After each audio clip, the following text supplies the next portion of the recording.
twasulanga mu kayumba kasubi oba essubi olimanyi essubi ndimanyi bulungi nnyo olimanyi nga akayumba kasubi nga kaboto bwe kati kataka nga wansi sementi waffe tuteekawo tukaita akasisira mu bufunze akasisira nga tulina kawodanga nga gwe tusimuuza munda obusabwente ne tumaala bulungi nnyo akayumba ne kabeera ka sementi okitegeeza baddalo yabawonyaki banabe bakabwe bati abasula ebweru akayumba ng'enkuba wetoonya ne mukwata baafu ne mulembeka amazzi galeme batonyera naye nga mu nnyumba yo gy'olaba abaana tuli banje mulimu abamama wange n'abaddadi abalala mama was the first wife mchala mukulu mama mukulu kati bamuleetera nakunganya kati mwaka akantu nga mulimu abaana bawala n'abalenzi ffenna twebakawamu naye bannange mukama mutadde bagatubula katuyingiranga omusana ngobude bukyala balaba ne mweyalira musobole okulaba omugendo okugwa yes naye nga emmere esigala bali mama wange eboobera kati mwe muli ekyoto mwe muli embuzi mwe muli enkoko Nyondo Media. Amannya yenze Nyondo Rozet era nga mbanjulira ekizigo kinene ekya Nyondo Glim.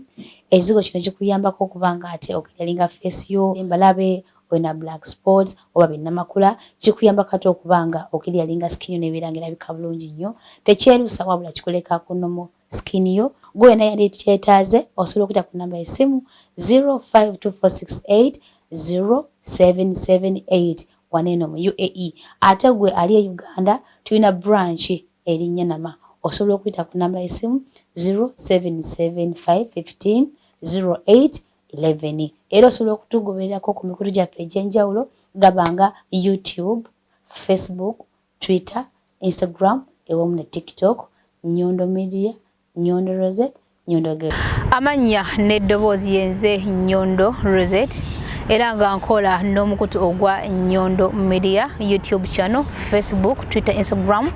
ewamu ne TikTok mpozi ne threads gye tuli nnyo abatugoberera mwenna mukola ky'amaanyi nnyo olw'ensonga nti mutwesiga era nga mukimanyi titubaleetera ebintu ebinyuvu oba ebintu ebirimu omulamwa ogw'amaanyi. Era nga bulijjo tubaleetera abantu ab'enjawulo ne Twitter stories ez'enjawulo ne Twitter buli kimu eky'enjawulo. Olunaku olwaleero tulina ate omugenyi we tubaleetedde eno mwana watungo ono gospel artist era nga ayimbye ennyimba nnyingi ezinyize ebiwundu ku mitima gy'abantu agenda kubanga atubuuzaako tagenda kukomoka omwana wattu tubeere nga tumusoyasoya ebibuuzo ebitonotono tube nga ate tumakinga sure mwana wattu tufunamu ekyokuyiga era nsaba go wenna alaba Mukama akuseeko amafuta oba ekisa ekigambo ekinamuvaamu nga kyabwa Katonda kibeere nga ate kibako ne kikwongerako. Madam Betty agenda kubanga atweyanjulira gonna kuba nange gonna sigamanyi then tubeere nga ate tutandikira ddala awo tusanyuse okulaba mama nange nsimye okusanga ndoza kankufesi. I'm so happy to meet you. Kuwulira namba wallahi mbadde followinga bannange obadde simanyi nti kino kyekyo kankusemberere ndowooza nange ndi musanyufu nnyo okusisinkana ennyimba nali nziwuliddeko mbadde nziwulira omanyi nze ndi muntu ennyimba zino eno zibeeramu ne message enyiga ebiwundu byaffe obulamu bwese buno si bwangungu mulimu wootuuka n'owulya ng'oli sitaaka naye ennyimba zino zinenge gye tuzimbazimbamu so saatubuuzaako amannya n'eddoboozi ze Blessed Bettina omwana owamwe mwennyini okuva e Uganda kati oba wano ndiwa wano tuli of course tuli Dubai tuli mu Dubai banange ate nga mwe proud musoga ndi mwana musoga okuva ewaife ate mwidi nti baba yali yankaleeta maama ndowooza muli kubona emikisa bwe gitandise okukulukuta n'omuniriro guno n'emikisa gino gye tuli kuwugiramu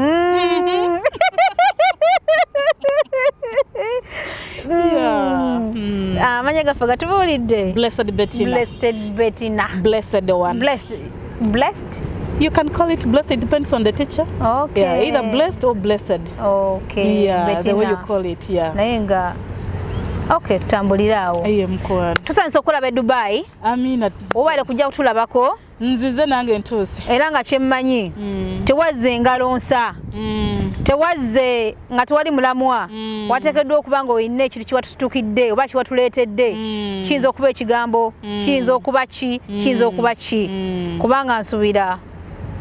Sijja biwanda nnyo ekirungi wooli. Era nga nze Blessed Betty na gospel artist back home. So Mukama agamba nti kyakuwadde kyo gwabanno. Yes, kati nze nina ekyo mpulira enjiri nga mpita mu kuyimba. Njogera eri emitima gy'abantu nga mpita mu message y'okuyimba.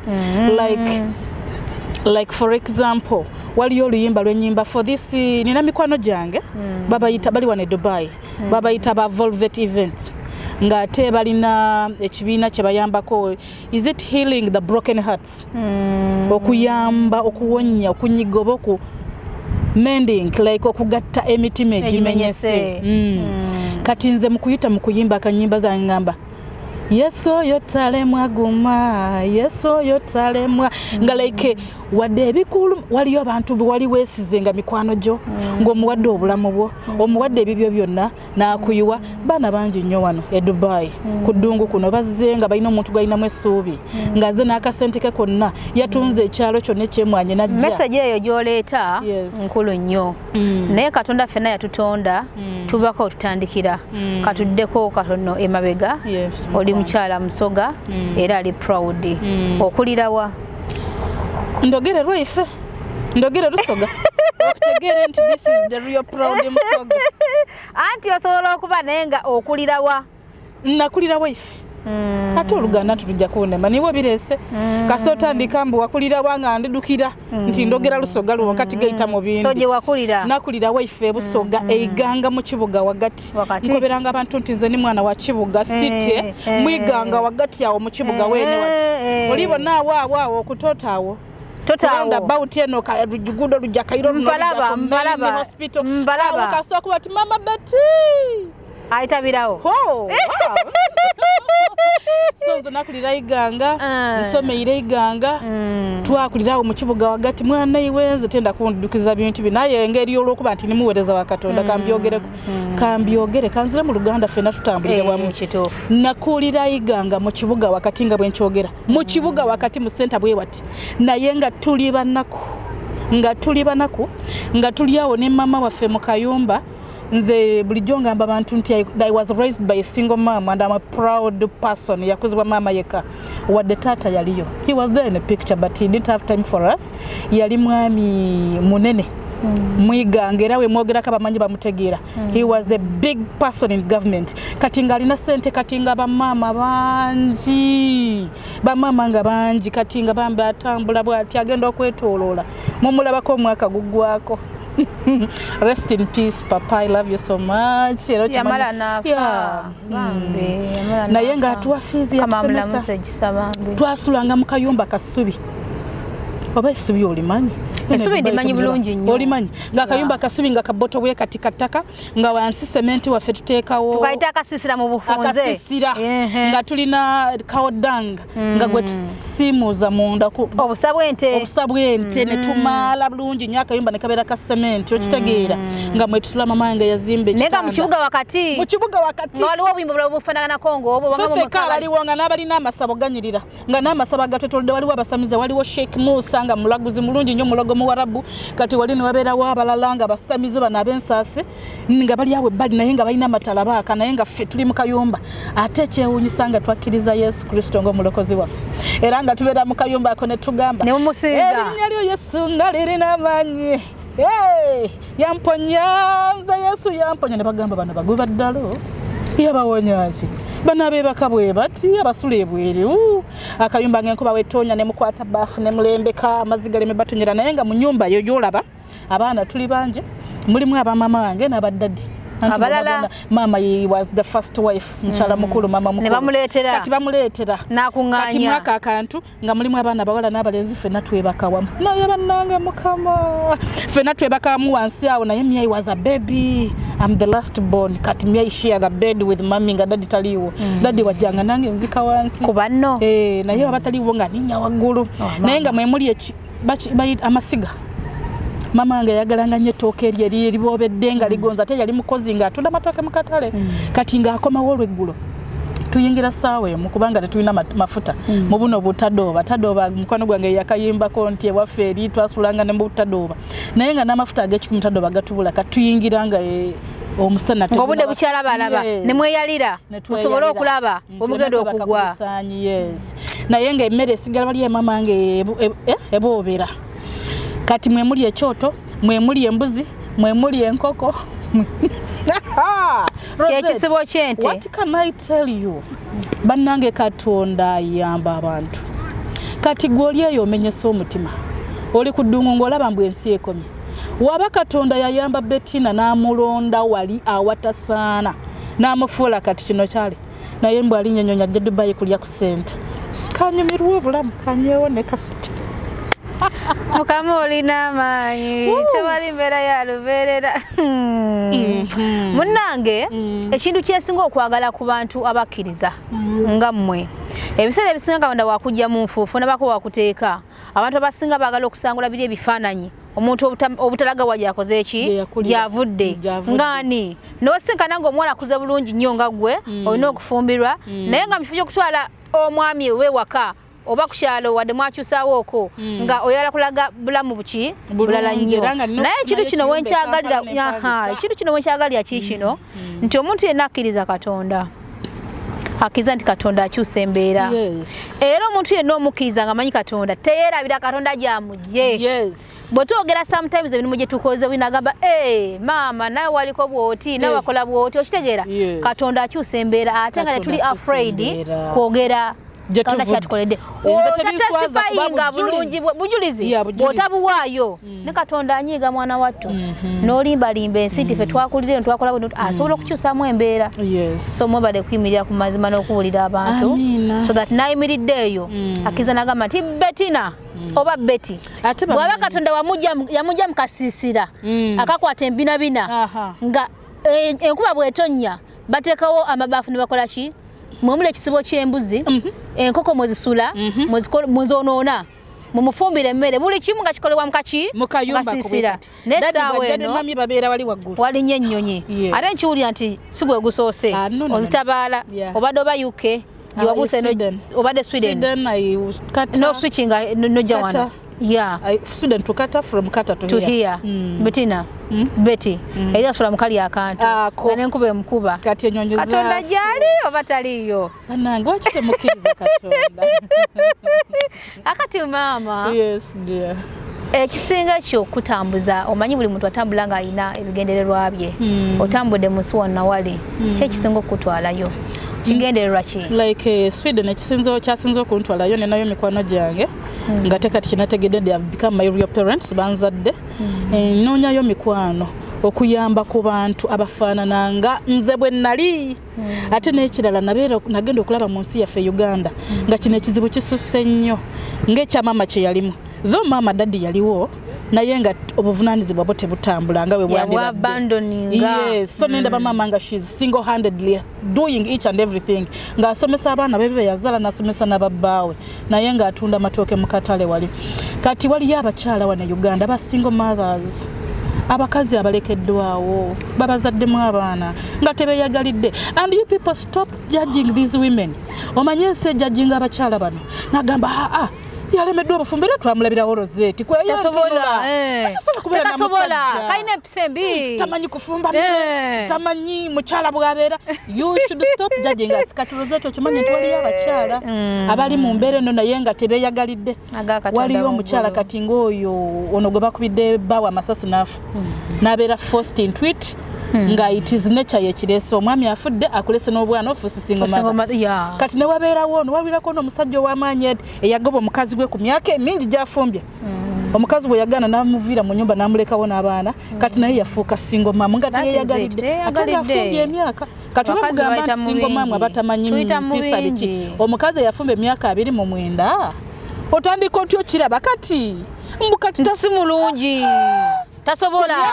ku myaka 29 agenda mu myaka 30 eryo bbanga ttono so she's also forced into single motherhood kati waliyo buno obwana obuto maama we balimbidde ku chapati babulimbidde ku sita abazadde mwanyo tuleseewo obuvunaanyizibwa bwaffe saawe no waliwo muwala yazadde abaana aba saawe gye twogererako e Uganda aba basatu omuvubuka Sabalabyeko bwe bavuddeyo bameka obusobozi abusobola yahaddeko lire kati si single mother singo mama ate kati mama kati fe Katonda yatuwa omutima nga tosobola kuleka obwana bwo tosobola kuleka mwana omutima ogw'omuzadde mama n'ogwa tata jawukana yes kati nakola ekibiina bakiyita Top Mothers Initiative Uganda kiyambako ba single mothers. It focuses on single mothers and their children. Kati ngenda kusaka nonya ku funds ngezaako kunonya ku funds tuyambiddwa tuta kubanga fenga fe Uganda tuli awo ntitutudde butuzi abakyala bo bakunganya ne tulima mbawe ensigo za nakati nebaza Katonda nze mukama ina level jantaddeko so mfunsobola okubafunira capital nakati nyanya nsigo za nyanya ne tukola omanyi tulonda gine emipira gy'emmotoka ne tujooza ne tugitereza ne tugikola mu centerpiece y'omu nnyumba ennungi. Era recently we had an exhibition in Uganda. Ministers ne bagula gundi zaffe ne bagula ebipiira ebyo nga menza za mu nnyumba zaabwe naye nga tubaguza sente meka mitwalo 6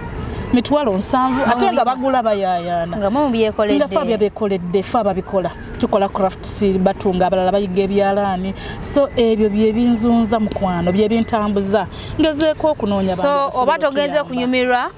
oba togenze kulambula wabo oyina ensonga ebere kututteko nga teyankizo wana Dubai naze kunyumirwa naye ati we natuuseewo nagenze okulaba nga nawo waneetaaga waliwo doza bwavudde Sweden nga yensonga n'ogendako kata iziti kata bwovuddeyo nojja waneeno wano badde ogamba akangende mpumulemuuko ogenze okulaba nga ate nga wano waliyo abamenyesa emitima abeetega omuntu wa Katonda okwogerako eri obulamu bwabwe basumba ab'emikwano bayimbi bannanga abali eyo mujje mwogereko mu bulamu bw'abaana bano abakutusa emitima abaana bali ku ddungu nga baweddemu essuubi ng'agamba nze ndowooza Katonda yaneerabira mu butuufu Katonda gwe boogerako obanga gyali wakindi mu mbeera ng'eno munnange kambeko kyenkugamba olaba omuntu ng'embeera togibaddeemu oze butagimanya era weebale nnyo oba ddala kujja ate weebale nnyo kujja ne message efaananako eyo era weebale na kutubuulira ekituufu wa gye wakola ki gye wava olw'ensonga nti tulina abaana bakola wano mu biyumba muganda wange njagala nkubuulira omuwala bwe takodekeka kituufu obeera mu nnyumba naye ng'olinganga bw'olaba nti oba oli kisolo kati omanyi kiba kirungi nnyo okwogera something out of experience. I was once there. Nankolera omuwala bomoki. Yes. That's why nange njagala nnyo okola ki okwogera gy'ovudde mukama gyako gye nti omwana yenneeyo gyali akole ki ayimirire ng'akimanyi nti Katonda akyusaamu embola beera focused ate ng'okimanyi Katonda gyali munnange eyo gye tubeera mu nnyumba eyo era message eno ejja kutuuka ku baana abo n'abaana basobodde okuvaayo ne bajja ne bakusika naba ne beetaba mu nteekateeka n'abeeriwo kijja kuba gajja kuba manyi ga Katonda munnange mu nnyumba y'abaana gye bawangaalira obeera ng'atali mwana wa muntu omwana n'akolanga mulwadde omwana n'afuna ekirwadde nga kitaaga ogenda okukebera ne bamwadimitinga ne mu ddwaliro okumala ebbanga nga liiryo ne bamuwa panado n'asigala ng'akola emirimu abaana baafa mu biyumba kino njagala nkikubuulire olaba naye nga babazze kukola ki kunoonya kasente so bonna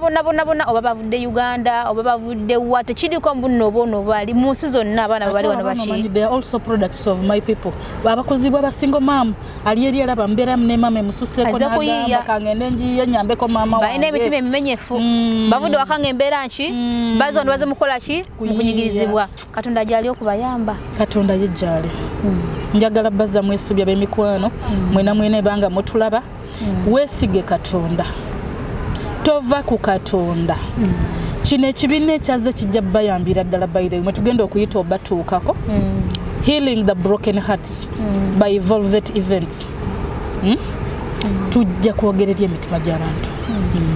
Medo official naye yo yakatuuka ndowooza yandibadde nga naye atuyambako okubanga ate abako ne kyayisaawo naye nga programu eno nange ng'omuntu nsanyuse nnyo okuzzaamu abantu amaanyi abantu balina obulumi mu buli mbeera yonna so ate buli mbeera yonna Katonda mu mbeera yonna buli muntu yeetaaga Katonda otali Katonda tere kisoboka official tusanyusa okulaba munnange omaze n'otuuka sigenda kuwa katebe jangu waneeno kumpimpi ewa mchala beti akatebe tewali omuntu agoyingewa njagala kuwa kugundi ku mike yange mike nja kwogerera wano eddoboozi lyange olwezi liba high okay njagala okwebaza abawagizi baffe wamu n'abagoberezi baffe n'abatusapootinga kubanga kansooke namuse ku mugenyi waffe Madam Bettina tusanyuse nnyo okukyaza ku Nyondo Media nange nesiimye nnyo okukyazibwa wano era bw'oba obadde Uganda ng'owulira nti bannamawulire bali mu Dubai bannange Nyondo Media bannayuganda tetugivaako mukimanyi waliyo ne byaliwaawo nga tugiriko nnyo mukimanyi I'm so happy but we still standing lwa nsonga emu mukama wabanga ayimiridde mu kintu tekigwa tekigwa asobola amanya agange bagamanyi sijja kweyanjula leero nange ekindeese olwaleero wano bwe nawulidde nti omugenyi waffe atuuka agenda kukyalako ku mpewo zaffe za Nyondo Media nengamba kampitirewo kuba bamugambye nti owaaye waliyo omukulu waayo atwalayo era yatera obeera mu field n'abuuza yaani tujja kuwa ka package ebisale mukyalo ono yennyini ajja kubeera nga abikubuulira ka package ogende nako Uganda gwomanyi kyolituwa kaziko kayitibwa ka Nyondo Glim kakuleka ku kalayo nga bwoli tokyuka wabula oblowinga Black Queen okitegeera wosigalira kyenjagadde ku Blessed Bettina she's proud of her that is good java omanyi abantu abamu babeera awo tujja eno ne tusileyinga mu kusileyinga okwo ne twerabira ennono wa gye tuva ne okudda ku mulamwa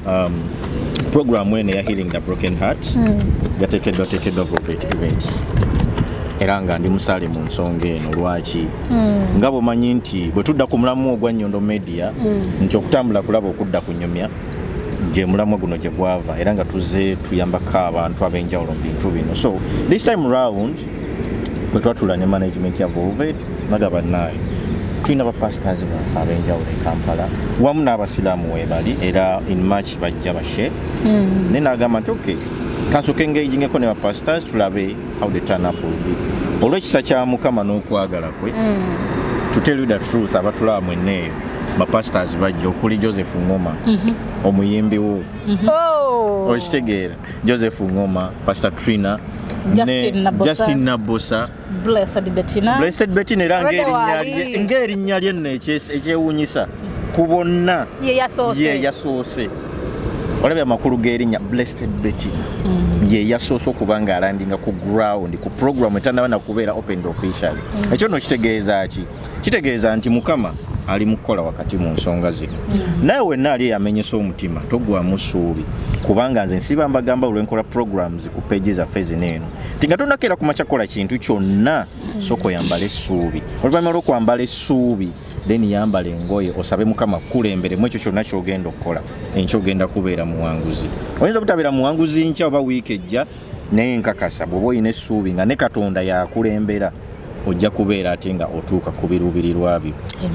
nate olwaleero omugenyi waffe gwe tukyazizza abadde atuyisa mu bulamu bwe wentuukidde nsanze program yatandise dda neze kyennyinza okugamba njagala kumwebaza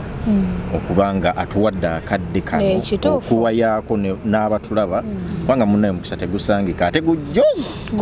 kyobula nze buli mukisa ogujja mu maaso gange ngukozesa mu bulungi ne mu bubi mu bubi sigukozesa lwaki ndi muweereza w'abantu bwe nagukozesa obubi Blessed Bettina abadde yandaba ku Nyondo Media buli nagenda e Dubai nina okuyitirako ku TV eyo oba ku media eyo ajaga tono omwana yava ku mulamwa kati yomba nonayo kitegeeza ennamba ebadde tufollowing olw'ebyo ebirungi bye tukola egenda kendeera ate nga si kye twagala ennamba buli lwewera eba etuwa ekifaananyi eky'ekyokuzaako ekirungi abawagizi baffe n'abagoberezi baffe kitusobola obaleetera ku mmeeza nga nabo bakifunamu kale nno nabwe gutyo sigenda landaga nnyo akasana kaggwayo obudde buziba owekitiibwa kankuleke n'omukyalo ono tweyongereyo ne program nja kubeera ku bbali nga mpuliriza neyanziza nnyo okubanga okyadde ku Nyondo Media ndi so happy era tusaba abantu baffe abatulabeyo bonna message eno bagituuse kubali ku ground ebintu bya ddala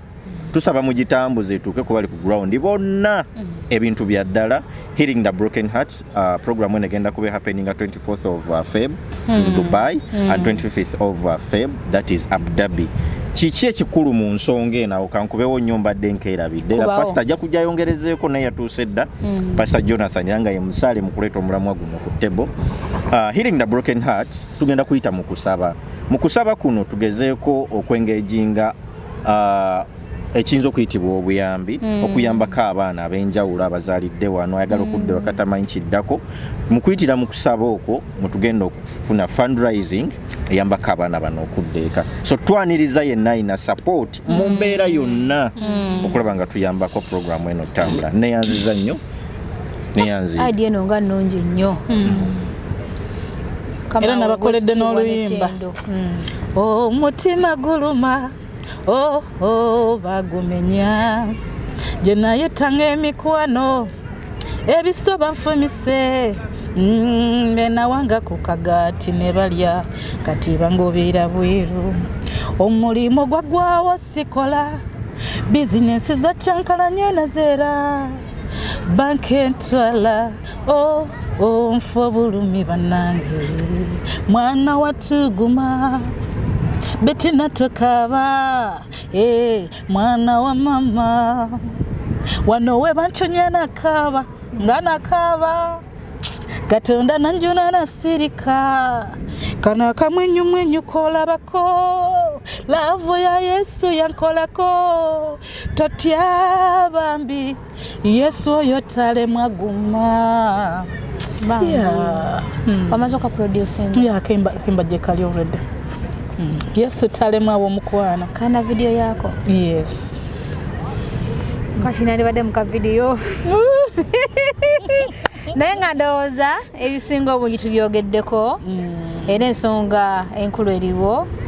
ennaku z'omwezi zijja kubeera nga 24 omwezi ogujja February yes then 25 tuli Abu Dhabi bannange temutusubwa abayimbi fenna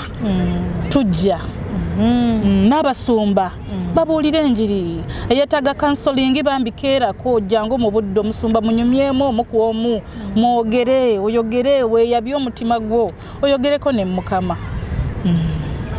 tweyanziza nnyo tweyanzeege munnage obale nnyo obalidala kukkiriza nojjako ate ku mukutu gwa Nyondo Media nobeera nga ate otuwane ekigambo actually njagala nnyo program zetweteeza enjawulo naye erimu obwakatonda ate njagala ekisusse kano wankubadde ffe nga ffe abamidia tutera nnyo okwagala ziri yuli yeyambudde bamugobye era ngeri njagala tujumyeko nga tuvudde wano eri kale ndoza katukomaawo batulinde mu eyo atakumira mpeera abatukuumire mpozi nga owinayo akatalekeka ndowooza njagala gamba ab'emikwano mwena abali mu Dubai abali Abu Dhabi naawe ng'olinamu ng'oli Uganda mukwano teekamu tiketi jangu otuwagire jangu olabe ku baana bano oyimirireko n'abaana bano obayambe obereko omukisa mu bulamu bwabwe be a blessing in someone's life nange singa teyali Katonda sandibadde kino kyendi mulago omukwano Katonda byasiga okwagala mbendayi n'abasoga mama waffe tukwenda ino mama webale kufumba mutasi